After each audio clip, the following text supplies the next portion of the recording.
پاکستان ایک زرعی ملک ہے۔ اس کی سماجی اور اقتصادی ترقی کا دار و مدار زراعت پر ہے۔ اس ملک کے 45% لوگوں کا ذریعہ معاش زراعت سے منسلک ہے۔ زرعی شعبے کی ترقی کے لیے پانی کی مناسب اور بروقت تصدیق بہت لازم و ملزوم ہے، اور دستیاب پانی کا 90% سے زائد حصہ زراعت میں استعمال ہوتا ہے۔ پانی کے ذخائر کی کمی اور تیزی سے رونما ہونے والی تبدیلیوں کی وجہ سے مستقبل قریب میں سنگین بحران کا سامنا کرنا پڑ سکتا ہے۔ اس لیے ضرورت کے پیش نظر پانی کو بہترین اور جدید ٹیکنالوجی کے مطابق استعمال کرنا چاہیے۔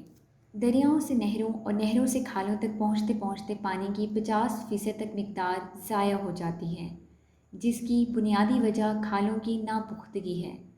اگر کھالوں کو انجینئرنگ معیار کے مطابق پختہ کیا جائے تو 229 ایکڑ فٹ فی کھالا پانی کی سالانہ بچت ہو سکتی ہے۔ کھالوں کے علاوہ 40% تک پانی ناہموار کھیتوں کے باعث ضائع ہوتا ہے۔ اس کے لیے لیزر لینڈ لیولر کا استعمال کرنا چاہیے۔ اس سے نہ صرف 23% تک پیداوار میں اضافہ ہوتا ہے بلکہ 35% تک پانی کی بچت بھی ہوتی ہے۔ پٹریوں پر فصلوں کی کاشت بذریعہ بیڈ پلانٹر اور زیرو ٹیلیج ڈرل کریں۔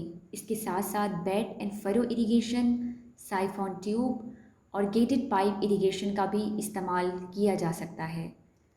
ڈرپ اور سپرنکل اریگیشن سے ناقابل کاشت، ناہموار، غیر نہری اور بارانی علاقوں کو کم پانی سے آباد کیا جا سکتا ہے۔ ڈرپ اریگیشن سے 50% تک پانی کی بچت، 40% تک کھاد کی اور 60% تک پیداوار میں اضافہ کیا جا سکتا ہے۔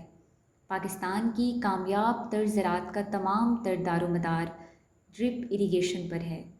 پنجاب حکومت کے مطابق کراپ پر ڈراپ کے ویژن کے مطابق پانی کو جدید ٹیکنالوجی کی بنیاد پر استعمال کریں اور اس نعمت کا بے دریغ استعمال نہ کریں۔ مزید معلومات اور بروقت آگاہی حاصل کرنے کے لیے ساوی کے تمام سوشل میڈیا اکاؤنٹس اور ویب سائٹ کے ساتھ جڑے رہیے۔ شکریہ۔